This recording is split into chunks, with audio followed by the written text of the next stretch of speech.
Matthew Henry's Commentary on the Whole Bible. Joshua 6. Joshua opened the campaign with the siege of Jericho, a city which could not trust so much to the courage of its people as to act offensively, and to send out its forces to oppose Israel's landing and encamping, but trusted so much to the strength of its walls as to stand upon its defense, and not to surrender, or desire conditions of peace. Now here we have the story of the taking of it. 1. The directions and assurances which the captain of the Lord's host gave concerning it, verses 1 to 5. 2. The trial of the people's patient obedience in walking round the city 6 days, verses 6 to 14. 3. The wonderful delivery of it into their hands the 7th day, with a solemn charge to them to use it as a devoted thing, verses 15 to 21 and 24. 4. The preservation of Rahab and her relations, verses 22, 23 and 25. A curse pronounced upon the man that should dare to rebuild this city, verses 26 and 27. An abstract of this story we find among the trophies of faith, Hebrews 11 verse 30. By faith the walls of Jericho fell down, after they were compassed about 7 days. The siege of Jericho, 1451 BC. 1. Now Jericho was straitly shut up because of the children of Israel, none went out, and none came in. 2. And the Lord said unto Joshua, See, I have given into thine hand Jericho, and the king thereof, and the mighty men of valor. 3. And ye shall compass the city, all ye men of war, and go round about the city once. Thus shalt thou do 6 days. 4. And 7 priests shall bear before the ark 7 trumpets of ram's horns, and the 7th day ye shall compass the city 7 times, and the priests shall blow with the trumpets. 5. And it shall come to pass, that when they make a long blast with the ram's horn, and when ye hear the sound of the trumpet, all the people shall shout with a great shout, and the wall of the city shall fall down flat, and the people shall ascend up every man straight before him. We have here a contest between God and the men of Jericho, and their different resolutions, upon which it is easy to say whose word shall prevail. 1. Jericho resolves Israel shall not be its master, verse 1. It was straitly shut up, because of the children of Israel. It did shut up, and it was shut up, so it is in the margin. It did shut up itself, being strongly fortified both by art and nature, and it was shut up by the obstinacy and resolution of the inhabitants, who agreed never to surrender nor so much as sound a parley. None went out as deserters or to treat of peace, nor were any admitted in to offer peace. Thus were they infatuated, and their hearts hardened to their own destruction. The miserable case and character of all those that strengthen themselves against the Almighty. Job 15 verse 25. 2. God resolves Israel shall be its master, and that quickly. The captain of the Lord's host, here called Jehovah, taking notice how strongly Jericho was fortified and how strictly guarded, and knowing Joshua's thoughts and cares about reducing it, and perhaps his fears of a disgrace there and of stumbling at the threshold, gave him here all the assurance he could desire of success. V2c, I have given into thy hand Jericho. Not, I will do it, but, I have done it, it is all thy own, as sure as if it were already in thy possession. It was designed that this city, being the firstfruits of Canaan, should be entirely devoted to God, and that neither Joshua nor Israel should ever be one mite the richer for it, and yet it is here said to be given into their hand, for we must reckon that most are own which we have an opportunity of honoring God with and employing in his service. Now, 1.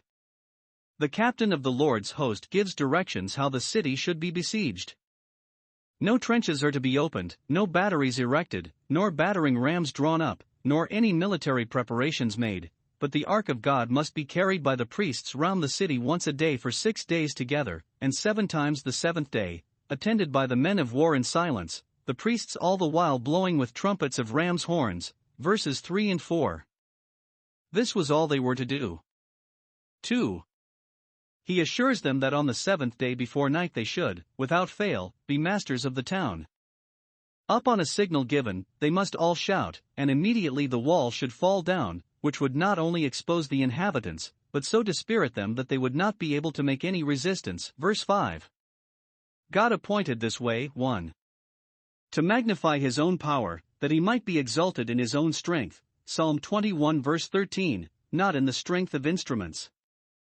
God would hereby yet further make bare his own almighty arm for the encouragement of Israel, and the terror and confusion of the Canaanites.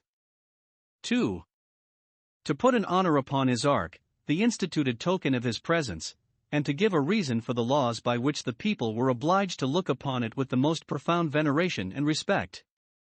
When, long after this, the ark was brought into the camp without orders from God, it was looked upon as a profanation of it, and the people paid dearly for their presumption, 1 Samuel 4 verse 3, etc. But now that it was done by the divine appointment, it was an honor to the ark of God, and a great encouragement to the faith of Israel. 3. It was likewise to put honor upon the priests, who were appointed upon this occasion to carry the ark, and sound the trumpets. Ordinarily the priests were excused from war, but that this privilege, with other honors and powers that the law had given them, might not be grudged them, in this service they are principally employed, and so the people are made sensible what blessings they were to the public, and how well worthy of all the advantages conferred upon them. 4. It was to try the faith, obedience, and patience of the people, to try whether they would observe a precept which to human policy seemed foolish to obey, and believe a promise which in human probability seemed impossible to be performed. They were also proved whether they could patiently bear the reproaches of their enemies and patiently wait for the salvation of the Lord. Thus by faith, not by force, the walls of Jericho fell down. 5. It was to encourage the hope of Israel with reference to the remaining difficulties that were before them. That suggestion of the evil spies that Canaan could never be conquered because the cities were walled up to heaven, Deuteronomy 1 verse 28, would by this be forever silenced. The strongest and highest walls cannot hold out against omnipotence. They needed not to fight, and therefore needed not to fear, because God fought for them. 6. And Joshua the son of Nun called the priests, and said unto them, Take up the ark of the covenant, and let 7 priests bear 7 trumpets of ram's horns before the ark of the Lord. 7. And he said unto the people, Pass on, and compass the city, and let him that is armed pass on before the ark of the Lord. 8. And it came to pass, when Joshua had spoken unto the people, that the 7 priests bearing the 7 trumpets of ram's horns passed on before the Lord, and blew with the trumpets, and the ark of the covenant of the Lord followed them. 9. And the armed men went before the priests that blew with the trumpets, and the rearward came after the ark, the priests going on, and blowing with the trumpets. 10. And Joshua had commanded the people, saying, Ye shall not shout, nor make any noise with your voice, neither shall any word proceed out of your mouth, until the day I bid you shout, then shall ye shout. 11. So the ark of the Lord compassed the city, going about it once, and they came into the camp, and lodged in the camp. 12. And Joshua rose early in the morning, and the priests took up the ark of the Lord. 13. And 7 priests bearing 7 trumpets of ram's horns before the ark of the Lord went on continually, and blew with the trumpets, and the armed men went before them, but the rearward came after the ark of the Lord, the priests going on, and blowing with the trumpets. 14. And the 2nd day they compassed the city once, and returned into the camp, so they did 6 days. 15. And it came to pass on the 7th day, that they rose early about the dawning of the day, and compassed the city after the same manner 7 times, only on that day they compassed the city 7 times. 16. And it came to pass at the 7th time, when the priests blew with the trumpets, Joshua said unto the people, Shout, for the Lord hath given you the city. We have here an account of the cavalcade which Israel made about Jericho, the orders Joshua gave concerning it, as he had received them from the Lord, and their punctual observance of these orders. We do not find that he gave the people the express assurances God had given him that he would deliver the city into their hands, but he tried whether they would obey orders with a general confidence that it would end well, and we find them very observant both of God and Joshua. 1. Wherever the ark went the people attended it, verse 9. The armed men went before it to clear the way, not thinking it any disparagement to them, though they were men of war, to be pioneers to the ark of God.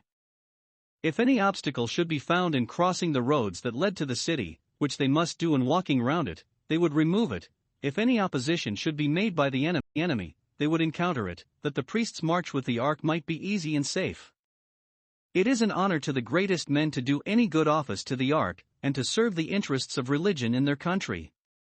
The rearward, either another body of armed men, or Dan's squadron, which marched last through the wilderness, or, as some think, the multitude of the people who were not armed or disciplined for war, as many of them as would, followed the ark, to testify their respect to it, to grace the solemnity, and to be witnesses of what was done.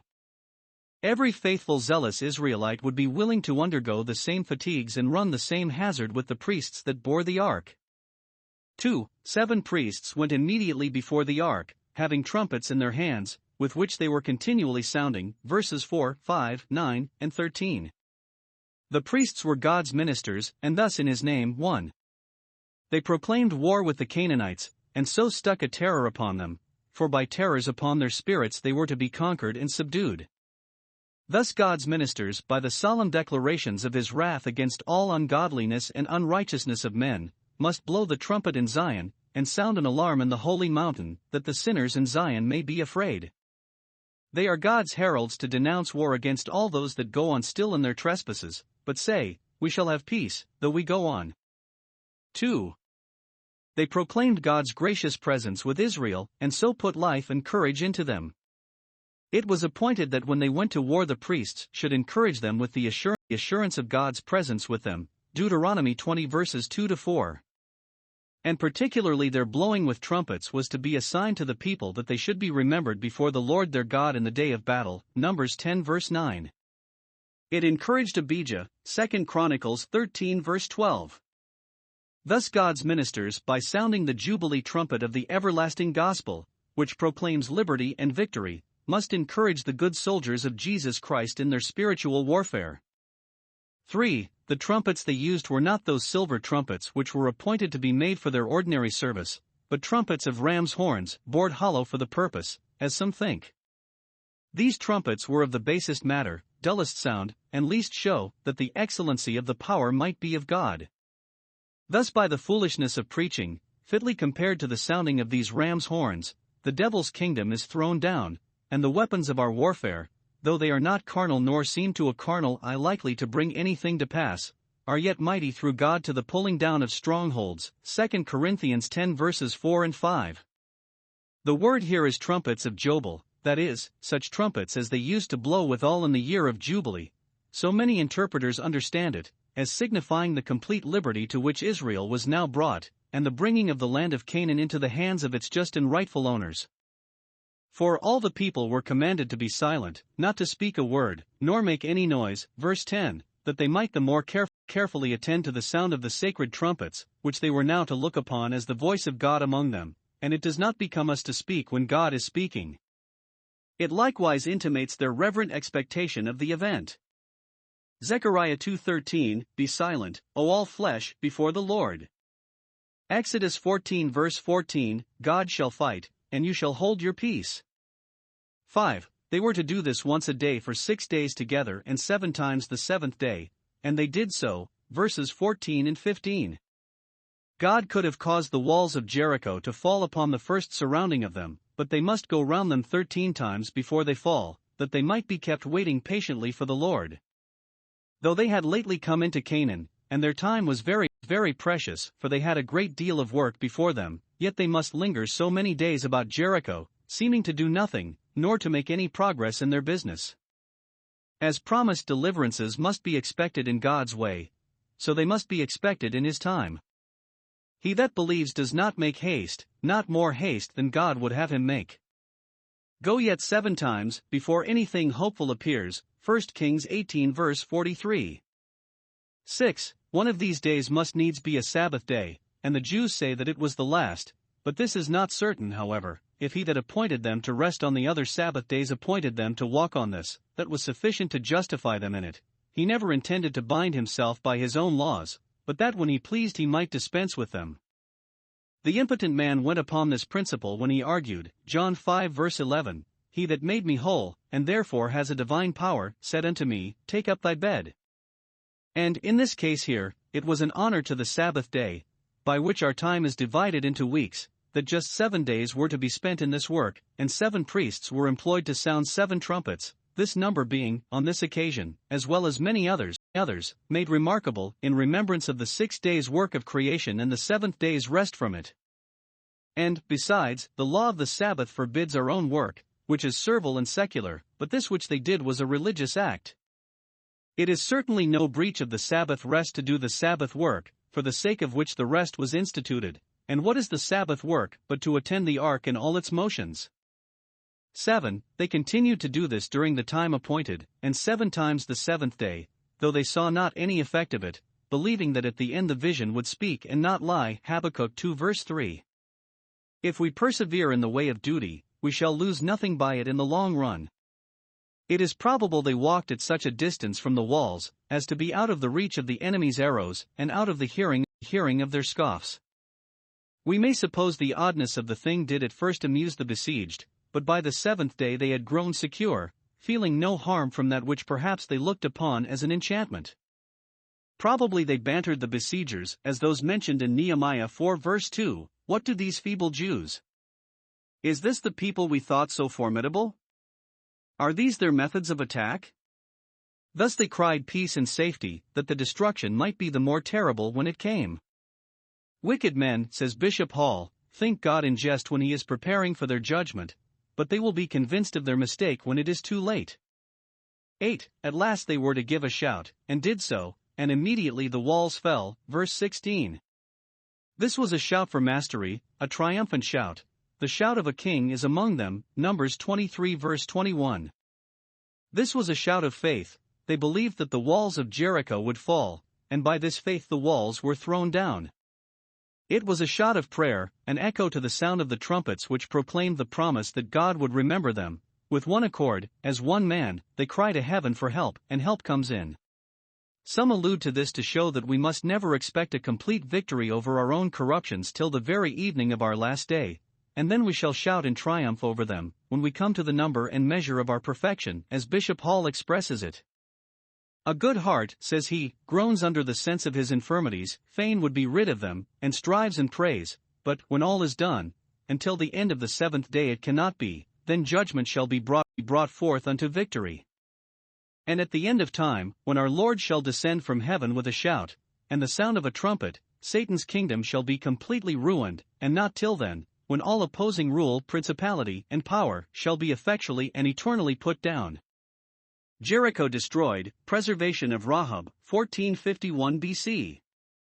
17 And the city shall be accursed, even it, and all that are therein, to the Lord. Only Rahab the harlot shall live, she and all that are with her in the house, because she hid the messengers that we sent.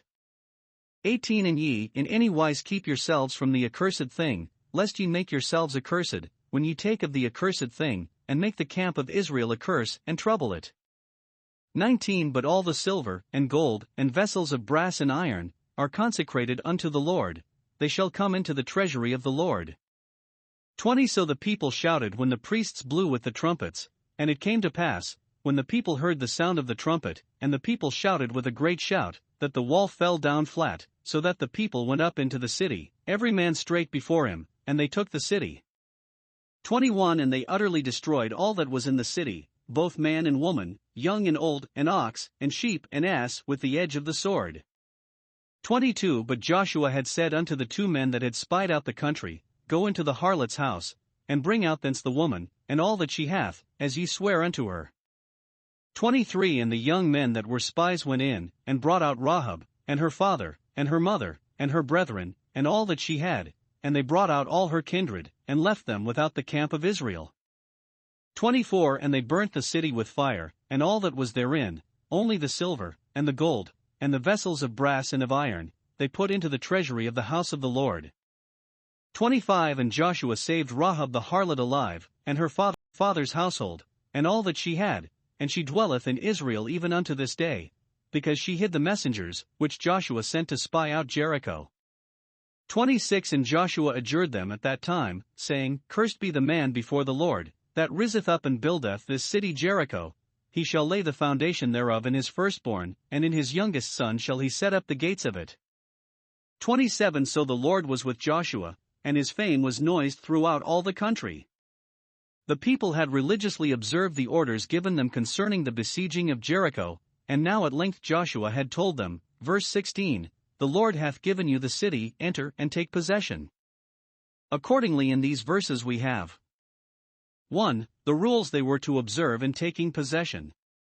God gives it to them, and therefore may direct it to what uses and intents, and clog it with what provisos and limitations he thinks fit. It is given to them to be devoted to God, as the first and perhaps the worst of all the cities of Canaan. 1. The city must be burnt, and all the lives in it sacrificed without mercy to the justice of God. All this they knew was included in those words, verse 17. The city shall be a cherem, a devoted thing, and all therein, to the Lord. No life in it might be ransomed upon any terms, they must all be surely put to death, Leviticus 27 verse 29. So he appoints from whom as creatures they had received their lives, and to whom as sinners they had forfeited them, and who may dispute his sentence? Is God unrighteous, who thus taketh vengeance? God forbid we should entertain such a thought. There was more of God seen in the taking of Jericho than of any other of the cities of Canaan, and therefore that must be more than any other devoted to him. And the severe usage of this city would strike a terror upon all the rest, and melt their hearts yet more before Israel. Only, when this severity is ordered, Rahab and her family are accepted, she shall live and all that are with her. She had distinguished herself from her neighbors by the kindness she showed to Israel, and therefore shall be distinguished from them by the speedy return of that kindness. 2. All the treasure of it, the money and plate and valuable goods, must be consecrated to the service of the tabernacle, and brought into the stock of dedicated things, the Jews say, because the city was taken on the Sabbath day. Thus God would be honored by the beautifying and enriching of his tabernacle, thus preparation was made for the extraordinary expenses of his service, and thus the Israelites were taught not to set their hearts upon worldly wealth nor to aim at heaping up abundance of it for themselves. God had promised them a land flowing with milk and honey, not a land abounding with silver and gold, for he would have them live comfortably in it, that they might serve him cheerfully, but not covet either to trade with distant countries, or to hoard for after times. He would likewise have them to reckon themselves enriched in the enriching of the tabernacle, and to think that which was laid up in God's house is truly their honor and wealth as if it had been laid up in their own. 3. A particular caution is given them to take heed of meddling with the forbidden spoil, for what was devoted to God, if they offered to appropriate it to their own use, would prove accursed to them. Therefore, verse 18, in any wise keep yourselves from the accursed thing, you will find yourselves inclined to reach towards it, but check yourselves, and frighten yourselves from having anything to do with it. He speaks as if he foresaw the sin of Achan, which we have an account of in the next chapter, when he gives this reason for the caution, lest you make the camp of Israel a curse and trouble it, as it proved that Achan did. 2. The entrance that was opened to them into the city by the sudden fall of the walls, or at least that part of the wall over against which they then were when they gave the shout. Verse 20. The wall fell down flat, and probably killed abundance of people, the guards that stood sentinel upon it, or others that crowded about it, to look at the Israelites that were walking round. We read of thousands killed by the fall of a wall, 1 Kings 20 verse 30. That which they trusted to for defense proved their destruction. The sudden fall of the wall, no doubt, put the inhabitants into such a consternation that they had no strength nor spirit to make any resistance, but they became an easy prey to the sword of Israel, and saw to how little purpose it was to shut their gates against a people that had the Lord on the head of them. Micah 2 verse 13. Note, the God of heaven easily can, and certainly will, break down all the opposing power of his and his church's enemies. Gates of brass and bars of iron are before him, but as straw and rotten wood. Isaiah 45 verses 1 and 2. Who will bring me into the strong city? Wilt not thou, O God? Psalm 60 verses 9 and 10. Thus shall Satan's kingdom fall, nor shall any prosper that harden themselves against God. 3. The execution of the orders given concerning this devoted city. All that breathed were put to the sword, not only the men that were found in arms, but the women, and children, and old people. Though they cried for quarter, and begged ever so earnestly for their lives, there was no room for compassion, pity must be forgotten, they utterly destroyed all. Verse 21. If they had not had a divine warrant under the seal of miracles for this execution, it could not have been justified, nor can it justify the like now, when we are sure no such warrant can be produced. But, being appointed by the righteous judge of heaven and earth to do it, who is not unrighteous in taking vengeance, they are to be applauded in doing it as the faithful ministers of his justice. Work for God was then bloody work, and cursed was he that did it deceitfully, keeping back his sword from blood. Jeremiah 48 verse 10. But the spirit of the gospel is very different, for Christ came not to destroy men's lives, but to save them. Luke 9 verse 56. Christ's victories were of another nature. The cattle were put to death with the owners, as additional sacrifices to the divine justice. The cattle of the Israelites, when slain at the altar, were accepted as sacrifices for them, but the cattle of these Canaanites were required to be slain as sacrifices with them, for their iniquity was not to be purged with sacrifice and offering, both were for the glory of God.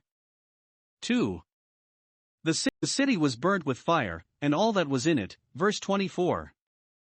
The Israelites, perhaps, when they had taken Jericho, a large and well-built city, hoped they should have that for their headquarters, but God will have them yet to dwell in tents, and therefore fires this nest, lest they should nestle in it. 3. All the silver and gold, and all those vessels which were capable of being purified by fire, were brought into the treasury of the house of the Lord, not that he needed it, but that he would be honored by it, as the Lord of hosts, of their hosts in particular, the God that gave the victory, and therefore might demand the spoil, either the whole as here or, as sometimes, a tenth. Hebrews 7 verse 4. 4. The preservation of Rahab the harlot, or innkeeper, who perished not with those that believed not. Hebrews 11 verse 31. The public faith was engaged for her safety by the two spies, who acted therein as public persons, and therefore, though the hurry they were in at the taking of the town was no doubt very great, yet Joshua took effectual care for her preservation. The same persons that she had secured were employed to secure her. Verses 22 and 23. They were best able to do it who knew her and her house, and they were fittest to do it, that it might appear it was for the sake of her kindness to them that she was thus distinguished, and had her life given her for a prey. All her kindred were saved with her, like Noah she believed to the saving of her house, and thus faith in Christ brings salvation to the house. Acts 16 verse 31. Some ask how her house, which is said to have been upon the wall, chapter 2 verse 15, escaped falling with the wall. We are sure it did escape, for she and her relations were safe in it, either though it joined so near to the wall as to be said to be upon it, yet it was so far off as not to fall either with the wall or under it, or, rather, that part of the wall on which her house stood fell not. Now being preserved alive. 1. She was left for some time without the camp to be purified from the Gentile superstition, which she was to renounce, and to be prepared for her admission as a proselyte. 2. She was in due time incorporated with the Church of Israel, and she and her posterity dwelt in Israel, and her family was remarkable long after. We find her the wife of Salmon, prince of Judah, mother of Boaz, and named among the ancestors of our Savior. Matthew 1 verse 5. Having received Israelites in the name of Israelites, she had an Israelite's reward. Bishop Pearson observes that Joshua's saving Rahab the harlot, and admitting her into Israel, were a figure of Christ's receiving into his kingdom, and entertaining there, the publicans, and the harlots. Matthew 21 verse 31. Or it may be applied to the conversion of the Gentiles. 5. Jericho is condemned to a perpetual desolation, and a curse pronounced upon the man that at any time hereafter should offer to rebuild it. Verse 26. Joshua adjured them, that is, the elders and people of Israel, not only by their own consent, obliging themselves and their posterity never to rebuild this city, but by the divine appointment, God himself having forbidden it under the severe penalty here annexed. 1. God would hereby show the weight of a divine curse. Where it rests there is no contending with it nor getting from under it. It brings ruin without remedy or repair. 2. He would have it to remain in its ruins a standing monument of his wrath against the Canaanites when the measure of their iniquity was full, and of his mercy to his people when the time had come for their settlement in Canaan. The desolations of their enemies were witnesses of his favor to them, and would upbraid them with their ingratitude to that God who had done so much for them. The situation of the city was very pleasant, and probably its nearness to Jordan was an advantage to it, which would tempt men to build upon the same spot, but they are here told it is at their peril if they do it. Men build for their posterity, but he that builds Jericho shall have no posterity to enjoy what he builds. His eldest son shall die when he begins the work, and if he take not warning by that stroke to desist, but will go on presumptuously, the finishing of his work shall be attended with the funeral of his youngest, and we must suppose all the rest cut off between. This curse, not being a curse causeless, did come upon that man who long after rebuilded Jericho, 1 Kings 16 verse 34, but we are not to think it made the place ever the worse when it lost when it was built, or brought any hurt to those that inhabited it. We find Jericho afterwards graced with the presence, not only of those two great prophets Elijah and Elisha, but of our blessed Savior himself, Luke 18 verse 35, Luke 19 verse 1, Matthew 20 verse 29.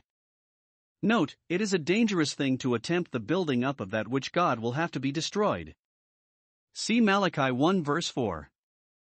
Lastly, all this magnified Joshua and raised his reputation, verse 27, it made him not only acceptable to Israel, but formidable to the Canaanites, because it appeared that God was with him of a truth.